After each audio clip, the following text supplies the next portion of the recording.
Talk to me. WSRadio.com. Welcome to Track Talk, your connection coast to coast and beyond in all the latest news, developments, stake race analysis, and interviews inside the world of thoroughbred horse racing. From California to New York, Florida, and Kentucky, we have you covered. It's post time, live from San Diego. It's Track Talk. And we welcome you from a Kentucky Derby studio on the West Coast here. San Diego, California is our location. WS Radio is where we are broadcasting from the friendly confines of WSRadio.com. The first Saturday in May is now the first Saturday in September, and that's today, September 5th, 2020. We welcome you across the country. We know we have a lot of first-time listeners that are joining us. We welcome you on this festive day. From Churchill Downs, we'll go to Saratoga. We'll come back to Del Mar. Just a lot of racing action, but the icon of all icons, the Kentucky Derby, 146. We're going to be seeing it without any fans. Well, I don't know. There would be some sort of fans down there, but they were scheduled to have 24,000 as a cap, and then 24 hours later, they decided that there would be no fans at the Kentucky Derby, but there'll be a lot of eyeballs watching all the racing action from Churchill Downs, from Saratoga, from Del Mar. It's Kentucky Derby 146. Get buckled in and strapped on because we're going for a ride. Tommy D at top of the morning. Hey, good morning, Felix. Good morning, everybody. The Run for the Roses, as you said, the most exciting 2 minutes of sports. We wait for it every time of the year. This year we had to wait a little bit longer. The first week in September, not the first week in May. So it's interesting to see how this plays out here. And I like the options here. The Kentucky Derby, I think that 'tis the law. A lot of people are talking about. But after seeing the Oaks yesterday, Felix, I think that maybe we could find maybe an upset coming in. Yeah, well, you and I were talking about walking in Florent Giroux. He just won everything, including the Kentucky Oaks yesterday. Let's go up to Los Angeles and check in with Zapper. He's ready to go on a Saturday morning. Zapper, top of the morning. Hey, good morning, Felix. And it is the first Saturday in September. There will be 16 horses lined up in this year's Kentucky Derby. Not the first leg of the Triple Crown, but the second leg. We have 'Tis the Law, who Tommy D just mentioned. He won the Belmont Stakes at a new distance of 9 furlongs. He will be the odds-on favorite, deservingly so today. And, She Dares the Devil did get the job done in the Kentucky Oaks, but I know a lot of people who really gave her a big shot yesterday. She had a trouble trip in the fantasy. She came back with 2 authoritative wins, and she loved Churchill Downs. I don't know if it was really that big of an upset. Tommy D, I can't wait for you to find that upset in the Derby because beating 'Tis the Law without Art Collector and King Guillermo in the race, good luck to you. Yeah, Zap, it's going to be tough, man. But watching that race yesterday, everyone gave Mean Swiss Skydiver, and I understand your point. She's the Devil came out and won big 5 by 5 the race before, and you can never discount a Cox horse. So I definitely see your point there. But at this Derby, things are changed up, authentic, 1,000 words. I'm looking at maybe one of the Baffert horses to possibly show up and be that contender to beat him. Well, you never know about that. She Dares the Devil is the filly we're talking about. Brad Cox having a grand day back at Churchill Downs with the mentioned Florent Giroux, who won 3 races. Actually, he won the final 3 races on the card. He won with Monami Girl, which was race 11. He won the Kentucky Oaks with She Dares the Devil, and then Diamond Oops. And what a dash from Patrick Biancone and Florent Giroux. By the way, Zapper, the fastest Kentucky Oaks in history yesterday run by She Dares the Devil.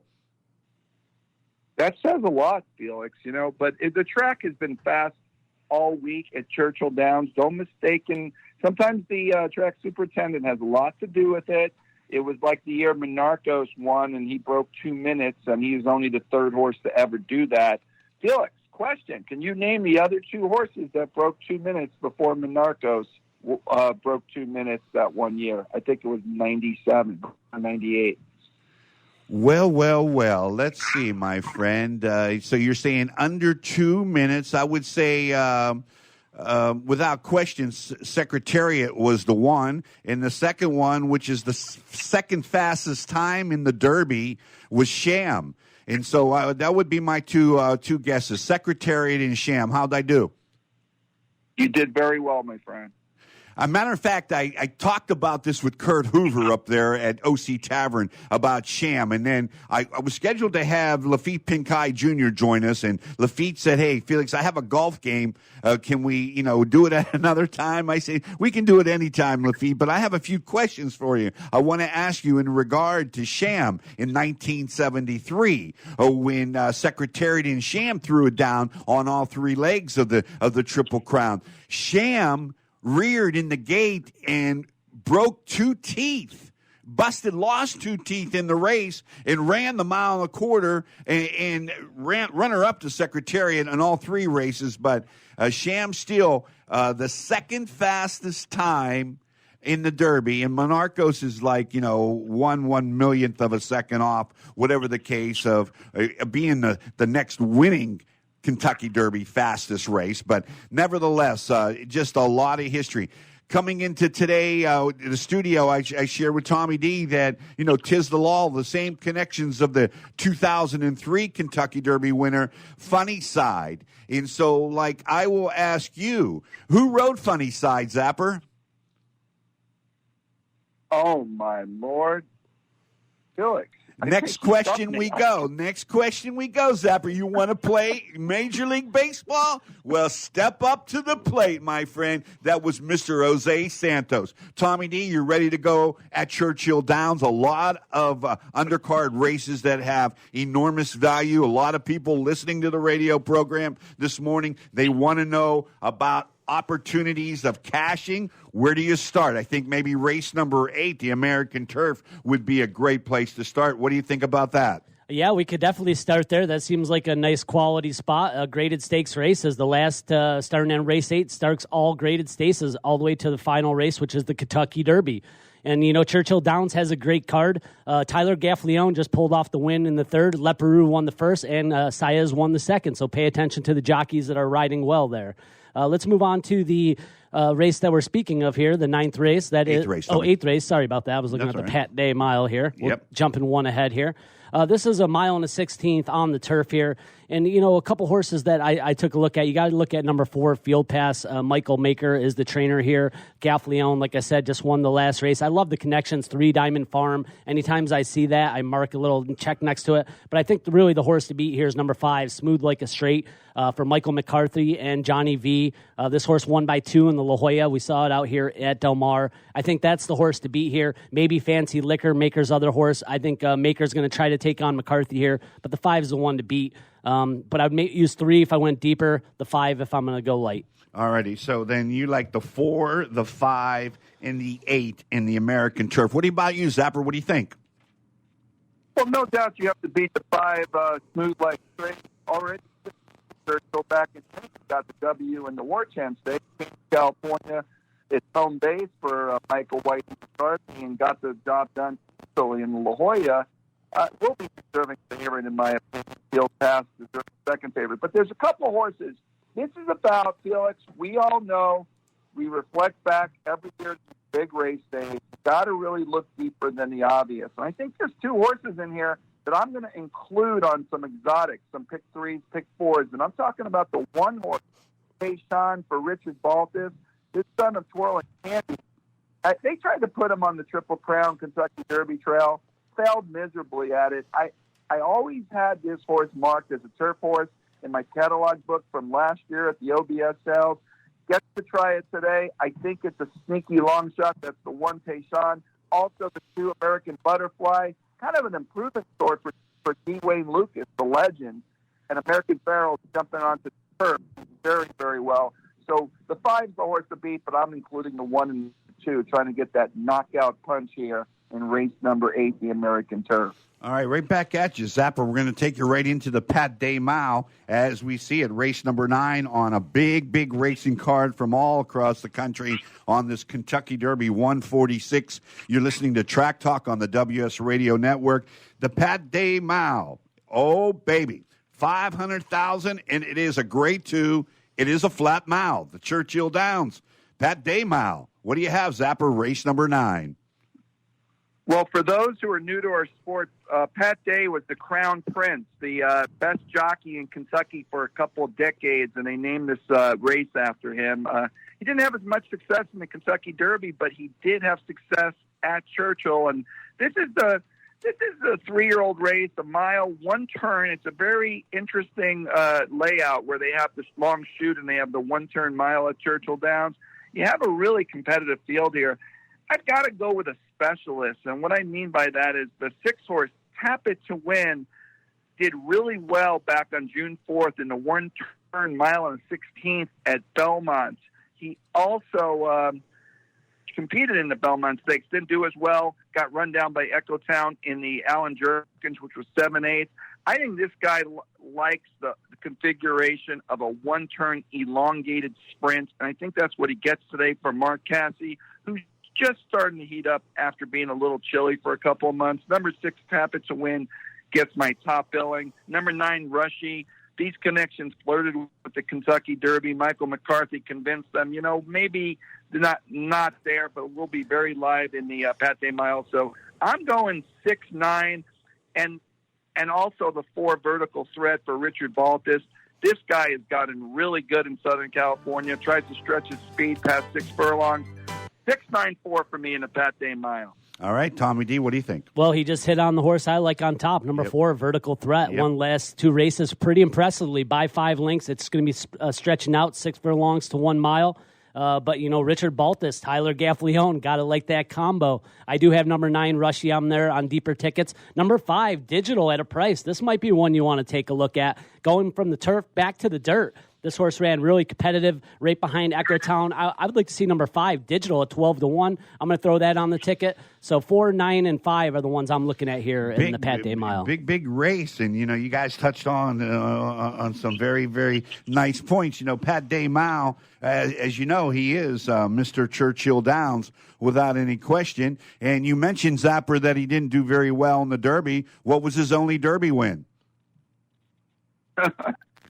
Felix, I woke up on the wrong side of the bed. I did so much research last night. My mind ain't working for trivia today, so I'm going to have to pass that one over to Tommy D. Yeah, I thought so, Zapper. I thought that maybe you weren't up to your A game this morning in the trivia department. Let's make a note of Lily T in my backup question.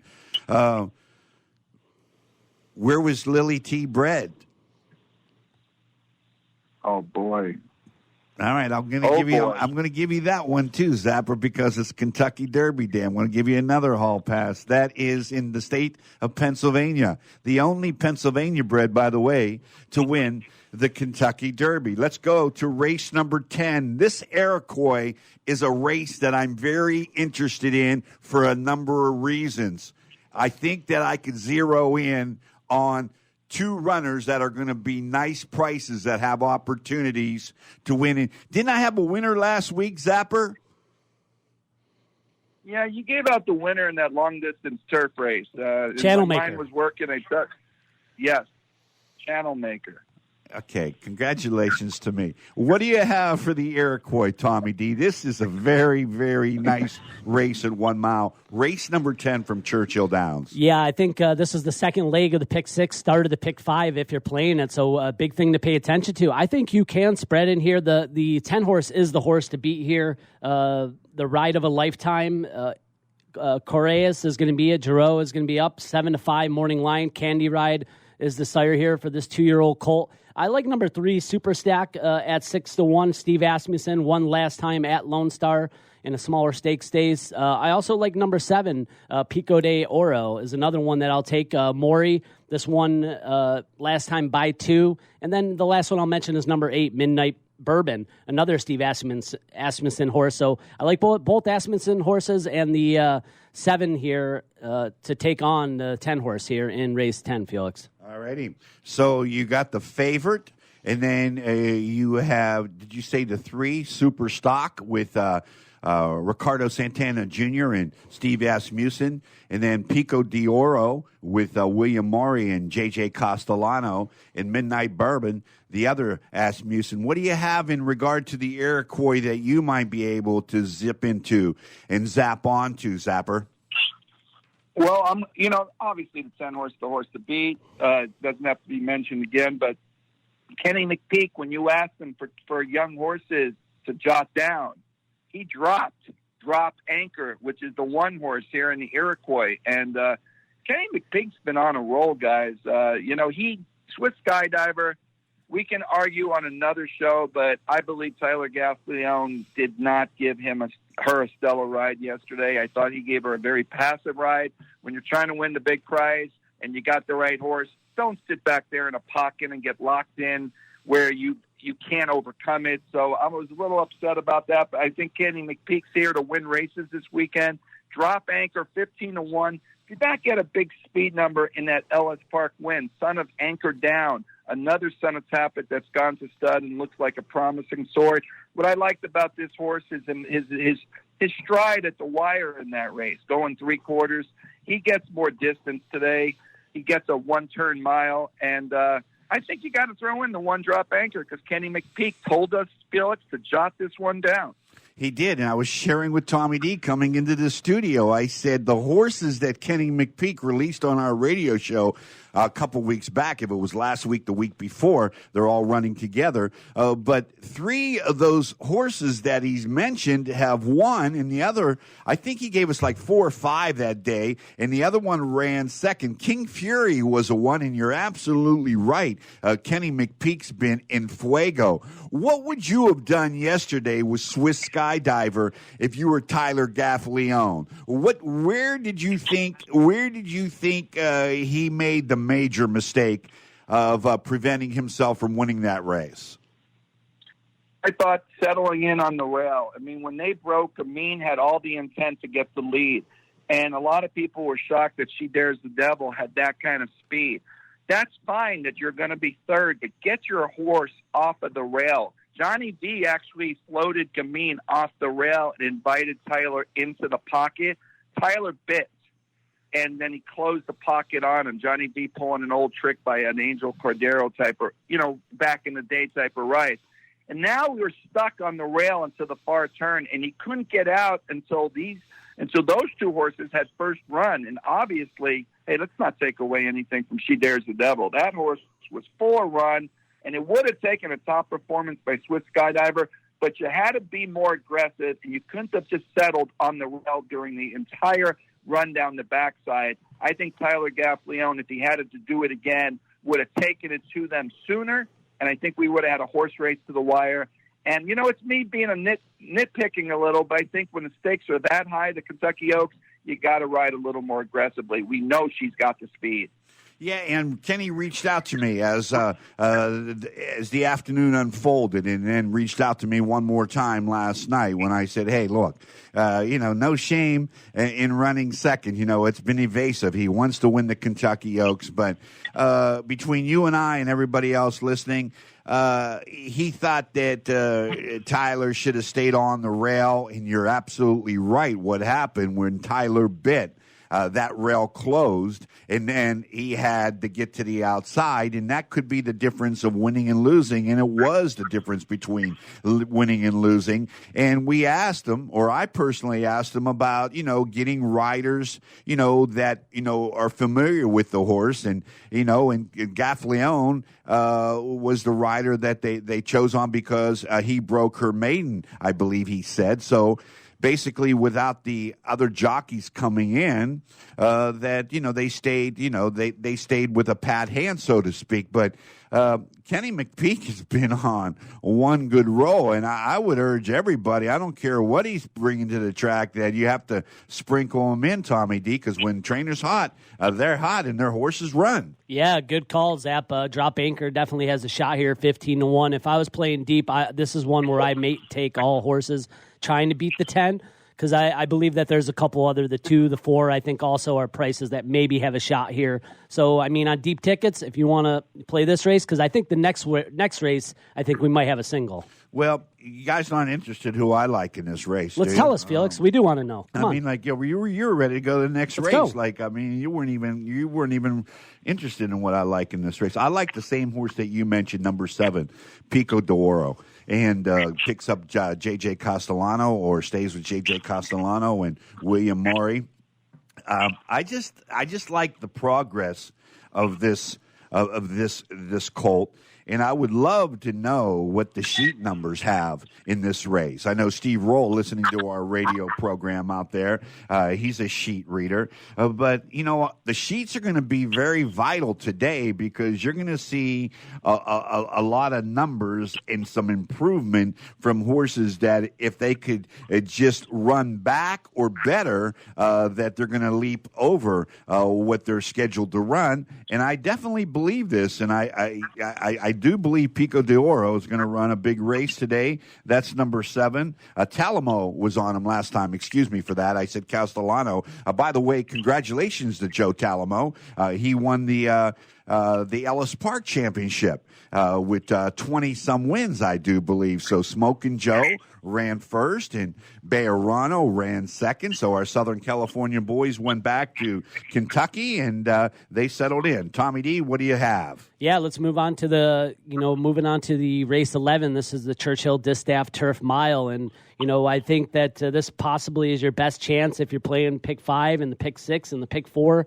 I think this is your best chance for your single, and I'm talking about number 4, Newspaper Record. Chad Brown and Castellano came back at Belmont last time out in the grade 1, won nicely by 3, won 2 for 2 at the distance. I don't see this horse getting beat today, but I could be wrong. I like number 4 as a single. Underneath, the 3, Juliet Foxtrot, and the 7, La Signage are the 2 I like underneath. You could be right, too. I mean, you were right last year on this radio program, Maximum Security.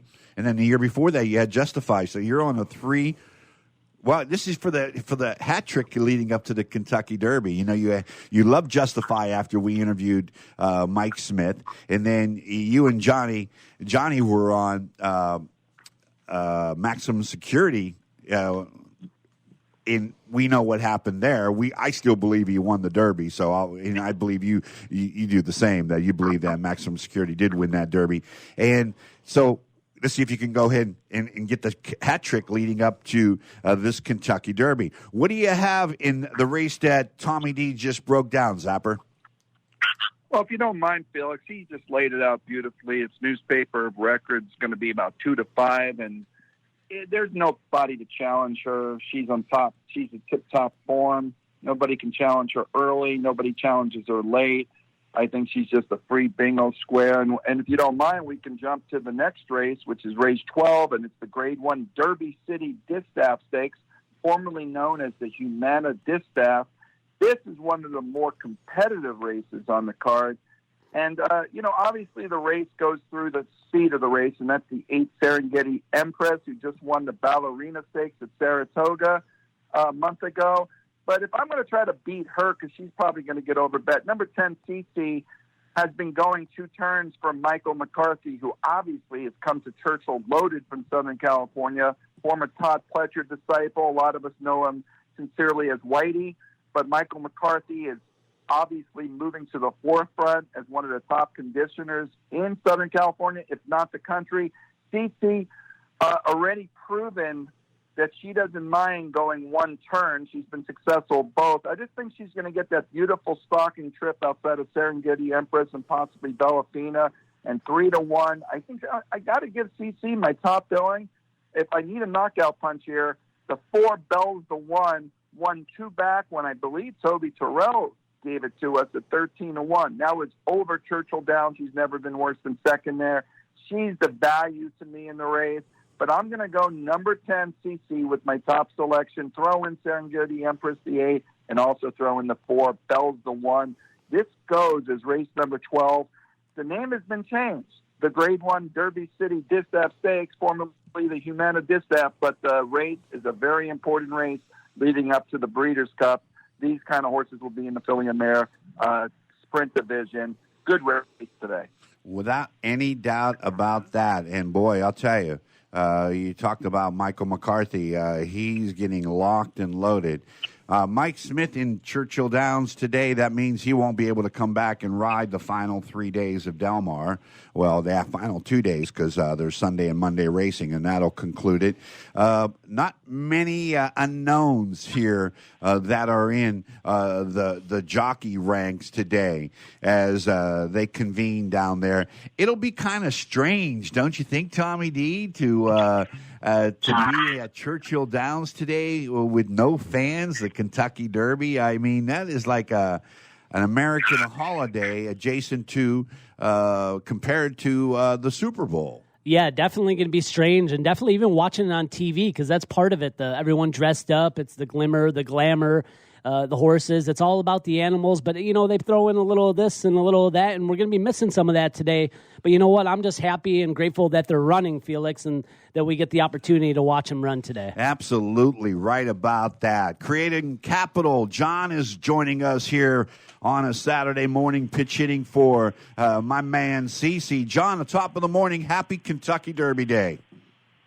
Happy Kentucky Derby to you. Obviously a little strange having it on September 5th, but it's still an exciting day for sure. Yeah, well, I mean, the racing cards from across the country are huge. What do you have for us today? Well, first off, I'm going to give you CC's pick for the Derby. And as you know, we pick horses that are 5-1 or greater. So his selection today is going to be the number 2 Max Player, morning line 30-1. And obviously with the scratch this morning of the 1, Finnick the Fierce, that means Max Player is going to be down on the rail. And we know a lot of the favorites in this race are way on the outside. So we're hoping Max Player can kind of sit down on the rail, hide, and then maybe surprise there at the end. And our specific unit allotment for this horse would be 5 units to win, 20 units to place, and 75 units to show. All righty. And what do you have from Del Mar? Well, I'm going to go with my favorite type of race at Del Mar, and that's a maiden race. And I'm going to take, in the first race, number 3, Agree to Disagree. This is a horse from Run Happy. And the part that I also like about this horse, in addition to the Run Happy side of things, is the dam. Tis the Argument is also a stakes winner herself. And that's always an angle that I use as I look and see how successful the dam was. Because obviously, with maidens, it's there's 2 parts to these young horses. So, and there's also the horses that had some super workouts over the Del Mar track. So I'm looking forward to Agree to Disagree at 6-1 today to do something special in the first race. All righty, that's number 3 with Peter Urton. Thank you very much, John, for the call. Creating Capital on a Kentucky Derby Saturday. Larry Zapp could be your best friend, Peter Urton and Rispoli. And, boy, you talk about those two. Those two are going. I had a hamburger the other night watching the basketball game with Derek Larson at Chiefs in Solana Beach, and we were talking about the throwdown. I mean, can you give me, Tommy D? I know that you're really good with being able to, to gather information really quick. Coming into today, I mean, I want real time, or actually, we should just get Derek Lawson on and ask him what the score looks like. It has to be, in my mind, I'm trying to think, it has to be Rispoli. It's not Rispoli, it's Rispoli. Okay, Rispoli. Umberto Rispoli. The Italian jockey, I would think, is up by 2. Zapper, do you have any real-time stats on the jockey race at Del Mar? I really don't, Felix, but I know one thing. Both these guys are riding every race like it means something to them. So yesterday, Rispoli won, he won 3 yesterday? So, I mean, just pay attention because these agents are fighting for top mounts. They have to make the right choice when you're being offered 3 or 4 in a race. It's not as easy as you think, but Scotty McClellan on the other side for Rispoli, Just been a pleasure to watch him ride. He's still not as good on dirt as he is on turf. His turf record is fantastic, but I think he's improving as he goes. But, and you made mention earlier, Talamo, Bejarano. They've been knocking our jockey colony, most of the East Coast people, for years. We send 2 jocks to the Midwest, and they run 1-2 at Ellis. What does that tell you about our jockey colony? Yeah, it's pretty impressive, Zap. Tommy D here, and I'm looking at the numbers. Rispoli's up 45 wins, and Pratt is 42. So they're right there. Rispoli's 26% in the money, and Pratt 23%. And the one thing I'm noticing, Rispoli could ride all over, but he's better on the turf. I think. Oh, do you think? Yeah, I think so. We learned that watching this meet. He's unbelievable, lights out. He is incredible on the turf. I mean, it's amazing, and they've been throwing down. They're going down to the wire. I mean, the jockeys won this title, and the agents won this title, and so Pratt is riding lights out. He really is, and he's been in that zone for a long period of time. You would agree? Oh, definitely. Pratt and Rispoli show here at Del Mar. A couple other guys sprinkled in the mix, but really these 2 guys dominating, both with 40-plus wins. The next competitor is Abel Cedillo with 25. So, and Juan Hernandez. Also, Juan Hernandez is one, really surprising some people here at Del Mar. Yeah. What'd you say? Juan Hernandez, really, he's got 25 wins. Oh, yes, he's fourth. He's doing great. He's really shocking some people, I think, this summer. Yeah, without any question about that. I mean, Roberto Gonzalez is doing very good. Abel Cedillo is doing very, very good. And we have him online. Derek Lawson, the agent for Flavien Prat, joining us live at 9:30 on a Saturday. My man, Derek Lawson, what's new in your neighborhood? Mr. Taverna, how are you, Felix? Everything good? Everything is good, buddy. We're just talking about you and I had an opportunity to sit down and have a burger and a beer watching basketball and baseball the other night at Chiefs, and you and I were talking about the throwdown between Flavien Prat and Umberto Rispoli. Where do they stand right now? Tommy D just brought us up to date, and I didn't have the actual figures, and so Tommy D went to work and sees it as you're 2 behind at 45-43. We're 3 behind. 45-42? 45-42. Okay. You know what I'm comparing this to, and this is very interesting because I came up with this about a couple of weeks ago, and I didn't tell you this the other night. Is that this is almost like match play in golf? So we're basically down 3 strokes with 3 days to go. Okay, so that's the way I'm thinking about it. And that's the way I'm going to pursue it, and I'm going to tell Flavien about it also because he loves golf. So I'm going to tell him, well, pretend like you're 3 strokes down, and you have to make up 3 strokes to get to the gold trophy at the end of the afternoon on Monday afternoon. All right, so let me ask you. You like that idea? Like that idea? I love it. Let me ask you this. Now, I heard you pronounce his name Flavien. Is that how you say it? Well, that's a French pronunciation because my mother was French and I learned how to speak French. But people call him Flavien. Some people call him Flavor Flav. It's the Mandela's nickname for him. But I use the French pronunciation, Flavien. All right, so how many mounts does the opponent have today, Rispoli? I think they both ride basically the whole card. There might be 1 or 2 races that they're not running in, but I think they're both going mano a mano in each race. All righty, and so you need to make up 3 races over 3 days, and I would think that by just maybe looking at it, we got 33 races left? I would think that's the total amount left. Yeah, I would think that's what it is. I haven't sat down and added it up, but I think that's what it is. I mean, like I said, there's maybe 1 or 2 races that they're not riding together, or I think there's a maiden 20 that neither of us have a mount in or whatever. So it's just going just figuring out race by race. Derek Larson, the agent for Flavien Prat, joining us here. The winner of last year's Kentucky Derby, and he has a ring to show for it. And Flavien with Country Road winning his first Derby. What do you think about House? Country House, not Country Road. Country House, Country Road. It's all the same. Maximum Security is what I saw.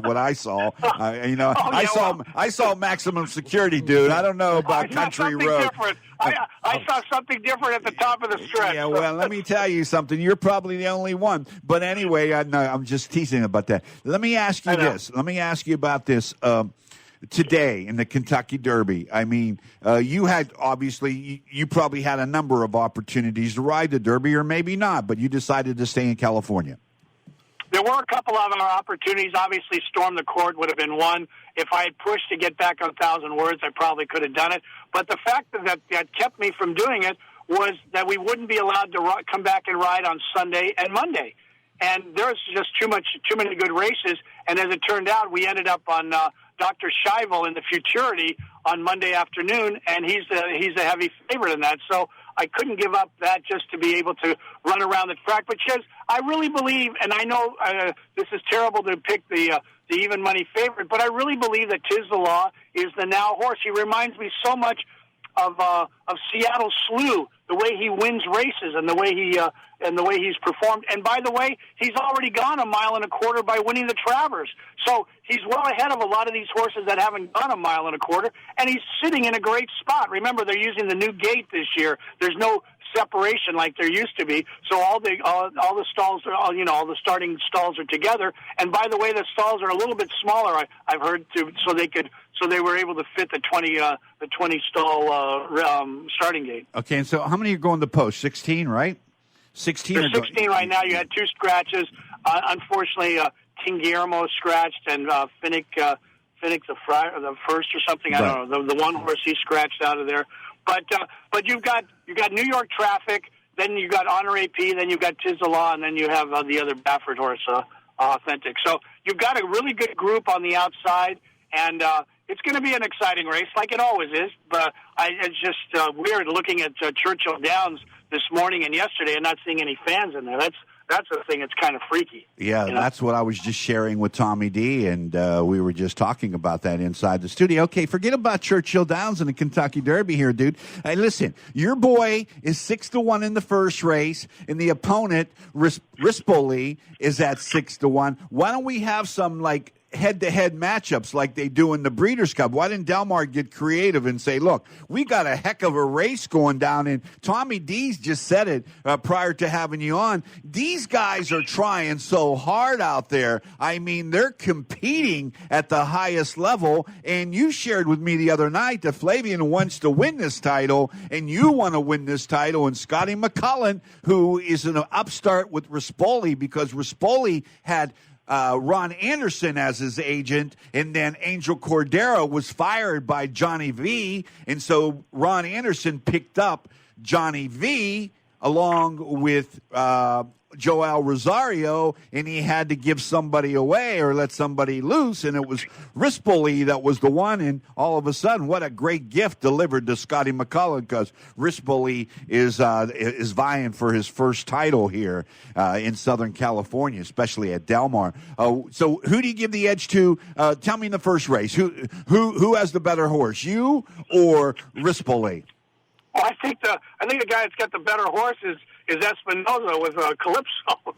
I mean, if you really want to look at it. All right. But, and so that's not a good spot. The second race is an interesting race because Rispoli's got Shine Her Light.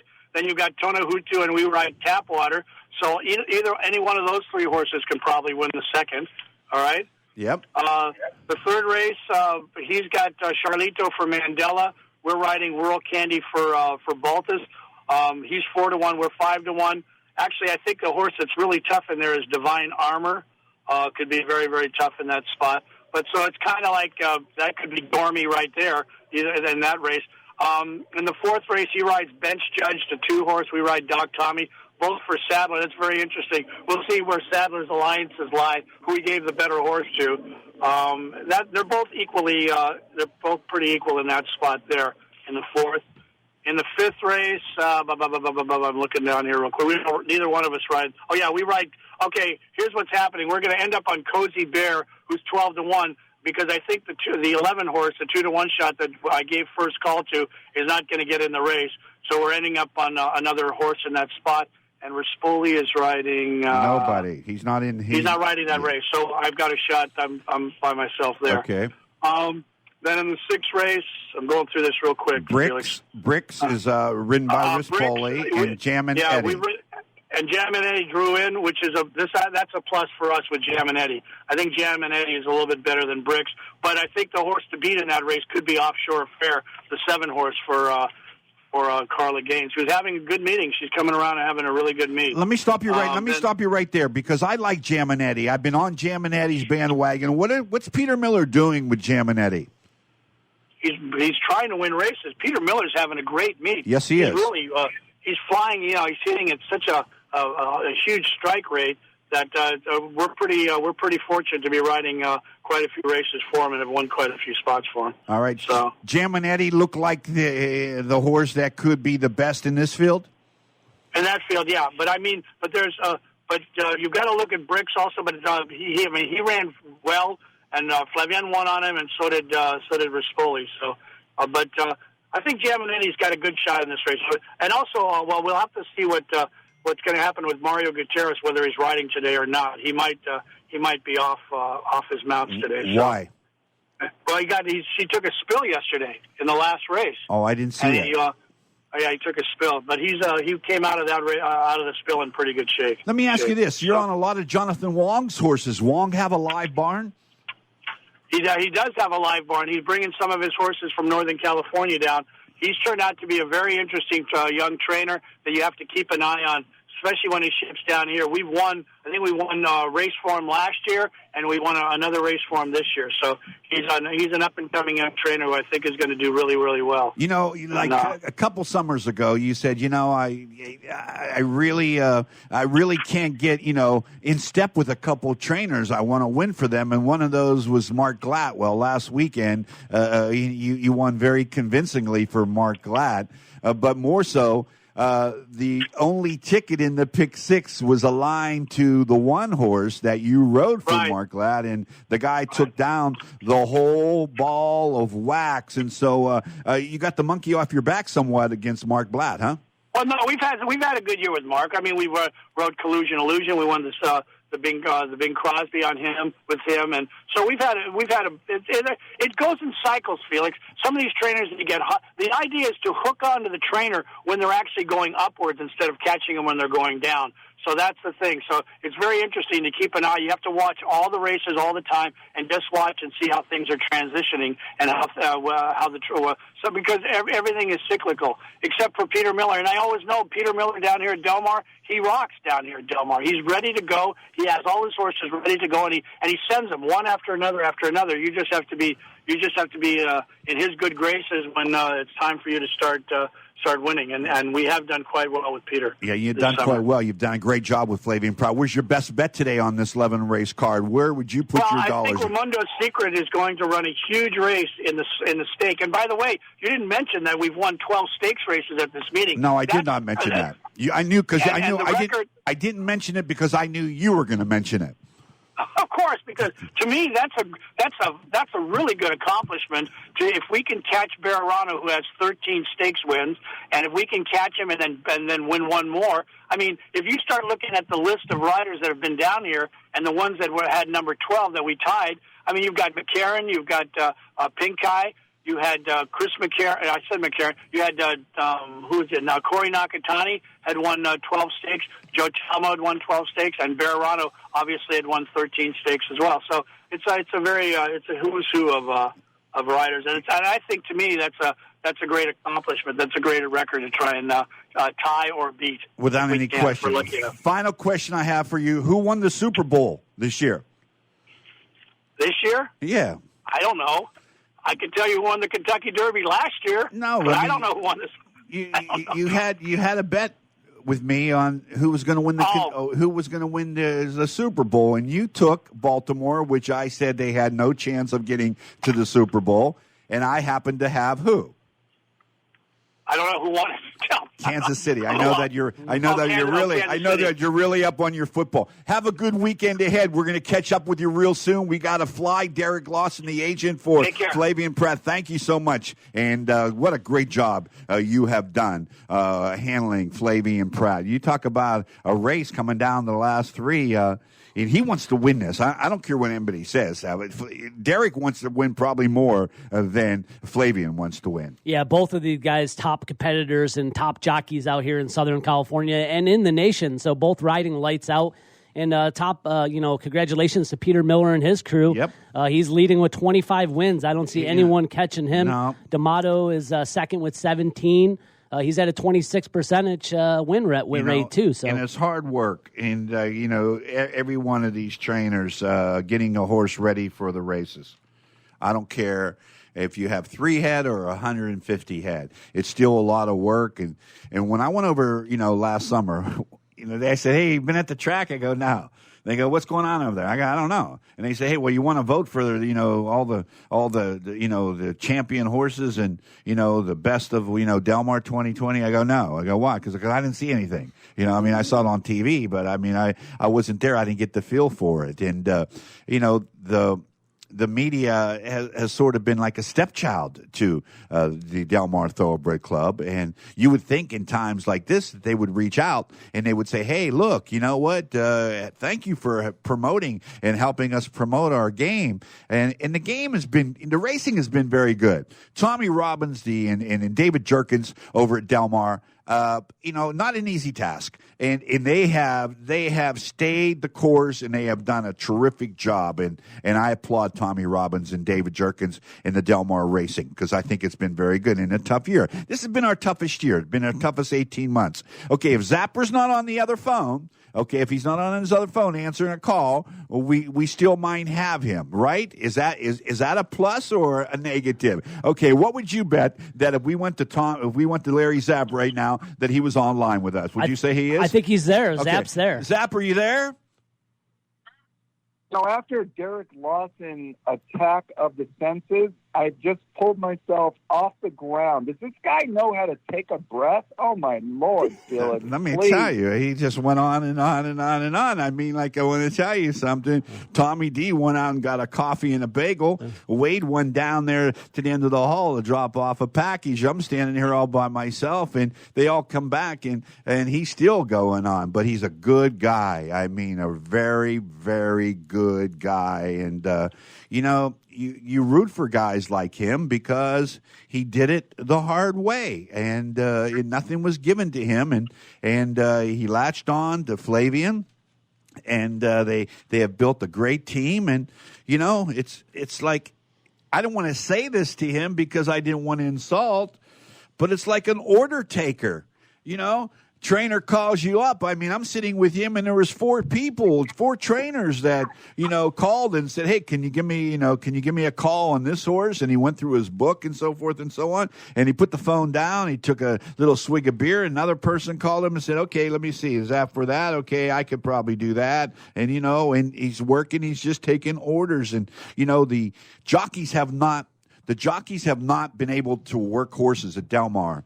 And I talked to a jockey off the record, and he said that he's a little bit out of shape, race shape. And I would agree. And you talked about that last week, Zapper, that you have to be, regimented, and you have to be disciplined, and you have to have those repetitions. And he admitted to me, I won't mention his name, but he told me, I'm just not sharp right now. And the first time I ever heard a jockey in all those years say that to me, Zapper. Yeah, I could understand not being your timing going off a little, because you like those mounts in the morning, kind of gets your juices going and kind of keeps your timing. But there's no excuse for any jockey not being fit enough. There's too many ways to stay fit. We'll just leave that alone. Yep. But timing is very important, Felix, especially in turf racing. Yep. And, I wanted to say this, and I wanted to put this into the right place of the show because I'm torn up about it, and I wanted to start high but also bring you reality. Vinny Bedmar was injured at Los Alamitos, and he is paralyzed. And I think the racing family that we are come together to help our own in time of need. And Vinny, who tried the thoroughbreds, actually was, they're represented by Ty Alexander, who took his book and tried to get his action going to thoroughbred. It never happened because it was tough. And then he went to the quarter horse route, and he made a name for himself. And he was having his best year. He just won the $600,000 race there in December, and he was on his way of becoming one of the top jockeys in the quarter horse industry. Vinny Benmar had an accident. He's paralyzed below his waist. And there is a GoFundMe page to make a donation. I know that if you listen to this show, you've had a number of winners. You've had some good fortune because of Tommy D, Larry, Toby, Wade allowing us to go ahead and unfold our show on many platforms. Make a donation. No matter how small, it'll help. And I really want to do something with a few people to help raise some funds for Vinny and his family. It's a real dark reality for him. He's only allowed to see one visitor for 2 hours a day. And to be in that room alone, knowing that you're probably not going to walk again, is it's unconscionable to me. Maybe you can do something. Maybe it's the best thing that you'll do today is finding the GoFundMe page for Vinny Benmar and make a donation. I guarantee you that Track Talk will do something big for Vinny Benmar. Whatever we can do, we're there, and we're there to help. And I got a couple ideas, and I hope that we can pull them off and, just raise any amount of money for the cause. Yeah, definitely, Felix. Hearts go out to the family and friends of Vinny and to Vinny, just sitting there, like you said. Just got to think about, the positives in your life, because things could change at any moment. And so just be grateful for what you have instead of what you don't have. Yep, and, it could change in a second, and especially we always say that, how dangerous this sport is. Well, it's followed by an ambulance, and that's the grim reality of it. Double T joining us here. Oh, All Point Bulletin. Anybody seen Toby Terrell, please raise their hand. Wait, you're not raising your hand? Tommy D, you're not raising your hand? And I'm not raising my hand either. Nobody's seen Toby Terrell, but we got him on the line here. Toby Terrell, what are you doing, my man? Oh, Felix, I'll tell you, I'm doing more than I was yesterday. I'm now the official timer at Del Mar. And I will be until the racing meet ends. Yeah, well, good for you. I appreciate that. Is that like do you get a medal or a watch or anything like that for being the official timer? I mean, is there any special acknowledgement that they're do they raise the bugle and look up to your perch and praise the official timer? Because hey, look. The official timer is very important. I mean, these guys take times very seriously. Just mess up the times and see what happens, right? You're not kidding, Felix. In fact, I'm actually on the line live with TVG, giving them the live feed as far as the times after each fraction. And, of course, it goes from there to, like you said, there aren't too many people in this game that don't use those final times in the process of what they're doing. Really funny, man, because there's all kinds of ways to skin a cat, and a lot of players, they look at the times, and it is so important. All right, you've had a tremendous meeting, Toby. I mean, you really have done some great work. Let's cap it today. Let's go through the maiden races. First race, who do you like? Well, Baffert has, I believe, the winner of this race. The question is, which horse is it going to be?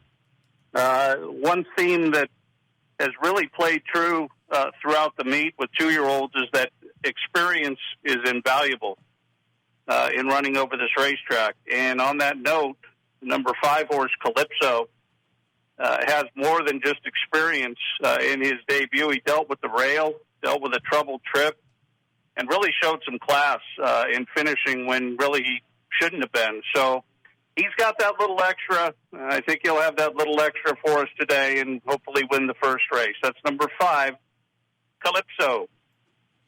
All right, take us right to the third race. There's a lot of maiden races here in the first 5. There's 3 of the first 5 races are maiden races.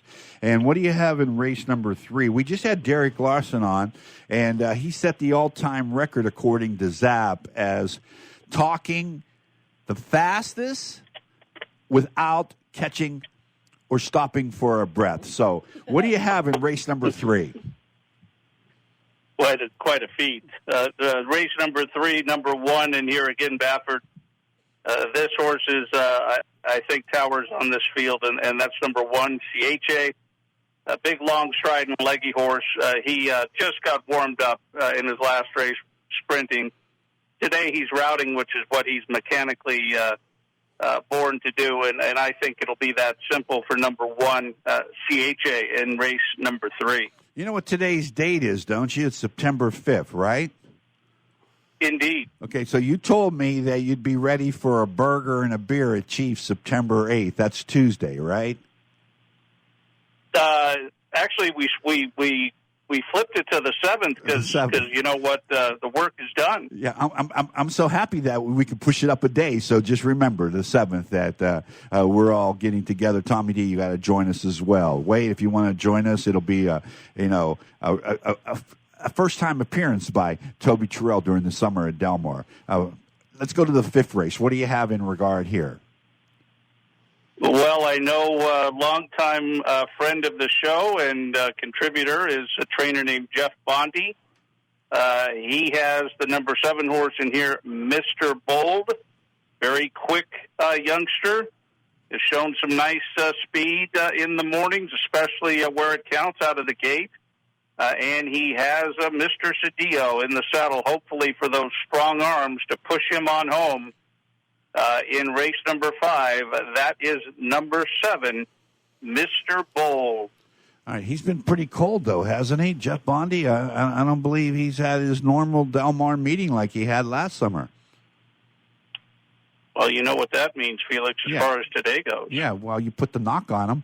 Hoover and Double up. Yeah, Hoover and I Double up. Yeah, Hoover and I actually, Kurt Hoover put the knock on somebody, and then the next race, the same jockey he was talking about scored at $27. I went back and said, you know what? We got to knock these jockeys more often because soon you knock them, they come back winning. All right, let's go to the Kentucky Derby. All right, who do you like in the Kentucky Derby? Well, first off, Tiz the Law has, without any question, shown the talent by far and away of anybody in the race thus far. So it's really he's an overwhelming favorite, maybe the biggest favorite we've had in 40 years, and rightly so. If you're looking at numbers, he's in the 17 post. Maybe that's the only knock against him because number 17 has yet to win the race. But as far as trying to make it interesting, I believe Mark Cassie's horse, Enforceable, is the one that is ready to step up with his A game in a big race. So that will be the ticket, hopefully, to trying to get some of those lobster payoffs that we want to get. Yes, sir, buddy. Any other comments in regard to the racing action at Del Mar today with 11 race card? Remember, first post is at 1 o'clock, so make that adjustment if you're going out to the track. That was a joke, by the way. If you're going out to the track, First post today at Del Mar is at 1 o'clock. You going to the track, Tommy D? Can we meet at the veranda for a beer and a sandwich? Unfortunately, we can't, Felix. I wish we could, but this will be NBC Sports. Yeah, Toby Terrell's been out there. And John Lies is going to replace Larry Colmus behind the mark. What else do you have at Del Mar that has some substance in here? I mean, we talked about the first 5 races. Do you guys have any other selections, Toby? What do you have at Del Mar that, you could hit the ball out of the park? This will be day number 2 behind the mic for Mr. Lees, and day number 2 behind the mic for the aforementioned Kurt Hoover, who's sitting right behind me in the timer's booth between races. And they have the mics wrapped up at Del Mar now for closing week. And this is an outstanding card. I want to congratulate my dear friend David Jerkins for pulling it off. Yes. This is the man. I'll tell you what, Tommy Robbins introduced him to me the first day he stepped foot on the job here at Del Mar on a tour. And I have not lost touch with this gentleman since, for good reason. He is sharp as a tack, and he's put on quite a show for us here at this summer meet. And today's card is a great sterling example of that. Big, good racing all the way through from top to bottom. And we can go to the 6th race here, and I like the gray horse in here, Offshore Affair, quite a bit.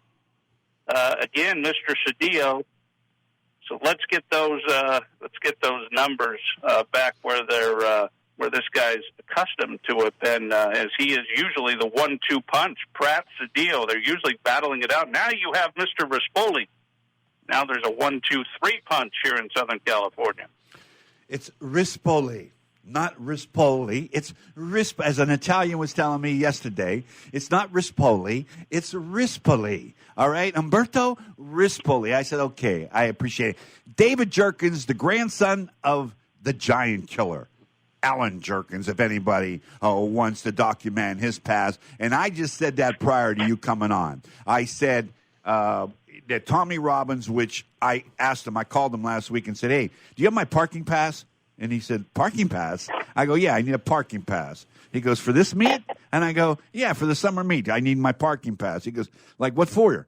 And I go, well, I don't know. I just want to have it. I mean, I want to make it. I want to save it as a memento of the only years in 45 that I haven't been at the track this summer. But he's done a great job. Tommy Robbins is one of my closest friends at Del Mar. David Jerkins, I would ditto that. And Kurt Hoover, which I got to know this summer a lot better at OC Tavern, is just the salt of the earth, one of the best that there is. Tommy D, give me another race. Give me another race at Del Mar. Toby talked about the 6. Let's go 7, 8, 9, 10, or 11. What do you have in regard? Well, I'm going to go backwards. I'm going to race 4. We just talked about Cedillo, but I like number 6, Claim of Passion here. Wow. This horse won last time out for D'Amato, 5-1 here. And if you take a look at Rookie Mistake won big yesterday, and Claim of Passion had its way with it last race out. So that's my looking behind that. And D'Amato, pretty hot at Del Mar also. So 5-1. Number 6, Claim of Passion. That's race 4. D'Amato has just gotten hot here the last 10 days. I mean, I was talking to your friend, Toby Terrell, Richie, our friend, longtime friend, Richie from Tractons in the area. And and Richie has horses with D'Amato. And I said, hey, when is D'Amato going to get jump-started here? Well, that day he won 3 races. Up to Los Angeles, Larry Zapp, what do you have in regard 7, 8, 9, 10, or 11? Any races there that you want to sprinkle us a winner? Sure, Felix. Yesterday, Richie Baltus jumped out of his slump this summer. For him slumping, and won 3 yesterday. I think he's going to come right back today. Race number 8, 5-star Lynch, the 6-horse. That's race number 8, the 6-horse, 5-star Lynch.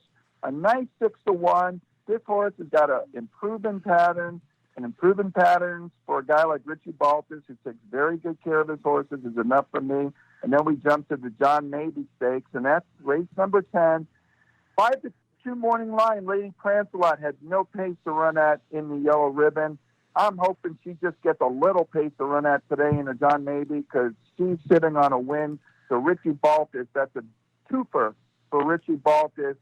Very, very confident trainer, and he got sizzling hot yesterday. Let's try to keep the roll going. And let me say something to John C. Mabee. I know John Mabee, his grandson, longtime supporter of thoroughbred horse racing in this radio program over the years.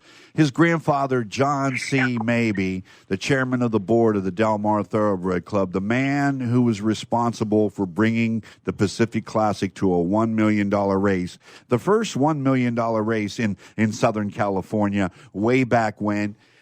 Just a great guy. Golden Eagle Farm. We remember Best Pal and all the horses they campaigned. To John Mabee, to your grandfather, to Betty Mabee, to Larry Mabee, who has all deceased, John and Betty and their son Larry, which is John's father, and of course John C. Mabee Sr. is the grandfather. Our thoughts and our prayers of great people who campaigned a lot of horses and made this sport go. All right, we've come full circle here on a Saturday. We've gone a little bit over time. We're going to go ahead and close it out. Tommy D, I'm going to give you first straw, my man. We're going to the 146th running of the Kentucky Derby. What do you have? Well, you don't get me wrong. Tiz the Law is the horse to beat Felix. But guess what? 2020 is a year like no other. And guess what? This could be the year we beat the long shot. And not saying I'm going to be not putting a lot of money on these other horses to win, but I do like Thousand Words and I do like New York Traffic. Those are my two horses that I think have a really good chance to win. Sadie Joseph, a very good upcoming trainer. If you don't know him, you got to pay attention to him. He's been running close every time, and today might be that big day. And then you got Bob Baffert and Thousand Words. I think this horse has a lot more to show, and we'll find out today. Those are the two that I like. Of course, Tiz the Law is the horse to beat Felix. Don't get me wrong, but I'm trying to make money today. Toby Terrell, you said Tiz the Law could be the shortest price horse in 40 years. Do you have any idea who that horse who won the Kentucky Derby and paid the shortest price? I believe it was Easy Goer, Felix. I don't think so.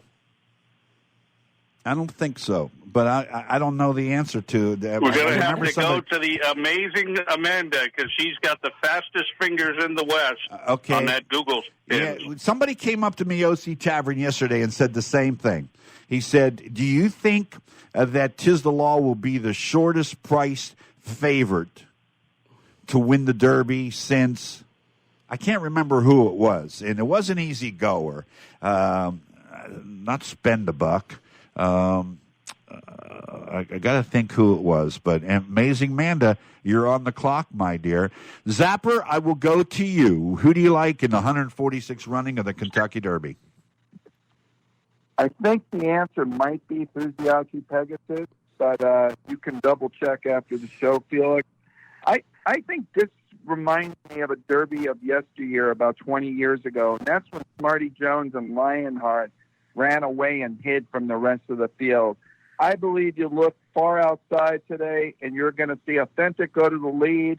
You're going to see two things happen. Tiz the Law smoke right by him at about the 8th pole, and then John Sharif's runner, Honor AP, going to follow suit. And I really think it's going to be that simple. 17, Tiz the Law is just better than these. 16, Honor AP. Toby can confirm this. Training Possessed. And Bob Baffert's charge, I just think he's going to get things his way. So I'm going to cold deck this one. 17, 16, 18, a cold deck trifecta here in the Kentucky Derby field. This is not your trivia day, Zapper. Fusiachi Pegasus wasn't it, and you created a number 17, which Tommy D has never won the Derby, number 17. Post position, number 17, has never won the Derby. Unbelievable. And 17 is Tiz the Law, correct? Yes, it is. All right. Did you find out who it was, Toby Terrell? I only have one other guess, but I'm guessing. That's why we need the awesome Amanda fingers to get onto that Google pin pad, because then we never miss. But my second guess is Empire Maker, and that's it. I'm out of lifelines after that one. I think it was Seattle Slew, to tell you the truth. I just remember him telling me that now. Seattle Slew was it doesn't make a big difference because Zapper's 0 for 3 anyway today, and it's not a trivia day. I mean, he came with me pretty hard, and then I came back at him, Toby Terrell, with my backhand over the top, and he didn't come back up after that. He must have been a long night up there. This has been a really, really unusual year. But, you got to give a lot of credit to all the venues who have kept racing, alive. And, we were the one of only 2 sports alive at one time. It was only golf and, well, maybe soccer, internationally and horse racing. But, it's been a great role. Since Affirmed won the Triple Crown in 1978, the late Ken Daniels and myself, when we kicked off the Kentucky Derby and when we kicked off the radio program in Las Vegas, we already seen Spectacular Ben win 2 out of 3, Pleasant Colony in 81 winning 2 out of 3. How could we forget 87 with Ellie Sheba winning the first and second leg, followed by Sunday Silence doing the same thing. And then we had 3 straight years in a row where we had Kentucky Derby winners and Preakness winners going for the Triple Crown, and the likes of Silver Charm, Real Quiet, and Charismatic. That's 97 through 99. Then we had 3 more going from 2002 to 2004 with War Emblem, Funny Side, and Smarty Jones. Now you think about this, Funny Side, the same connections that Tis the Law, the same group of buddies who had the bus, who put their money together and bought Funny Side, the only gelding to win the Kentucky Derby in like 100 years, I believe, or the New York bred. I can't remember. There's always a storyline, but would it be fitting for them to win today? Yeah, Saratoga Stables have a good operation, and you're right, gelding and New York bred. He broke a long trend there, and a lot of people did not see Funny Side winning that race. It's the direct opposite this year. He's coming into the race this year as the favorite with Tis the Law. And, Tis the Law is the horse to beat here. I'm just trying to figure out a way. This is the Kentucky Derby, 16 horses. Anything could go wrong, Felix. So 2020 is a year like no other. So, hey, maybe we get that big long shot this year. You never know. Yeah, for some reason, everybody says Tis the Law. I'm not feeling Tis the Law today for some reason. I could be totally wrong. He might win by 100. But for some reason, I just don't feel him today. Zapper, do you feel the same way, or are you on the Tis the Law bandwagon? Zapper? He flew the coop. Toby Terrell? I think he likes Tis the Law quite a bit, though. How do you know? Because he mentioned it. He said that he wanted to do a Stone Cold Exacta, Tis the Law, Honor, nice. AP, and who's the third one he threw in there? Yeah, Authentic. Authentic. I asked Drayden if Authentic could get a mile and a quarter. He wasn't so assuring that he could, but is there any rain in the forecast at Churchill Downs? It's going to be beautiful. I mean, usually when we talk Derby, there's a torrential downpour. Toby Terrell, leave us with your best bet today, my friend. The best bet has to be, Felix, because you're putting them in the winner's circle. The friend of the show, Jeff Bondi, with his 2-year-old Mr. Bold, in race number 5. Zapper's preoccupied. He's getting on a plane in the morning to head to Kentucky. Awesome Amanda is leaving the meet early just to join him. So he is probably already checked out. And on that note, we're all going to check out and enjoy Kentucky Derby. 146. When you say Zapper's checked out, man, you are really, really underestimating the choice of words of checking out. He has checked out. Toby, just a great meet this summer at Del Mar. Give my best to Hoover.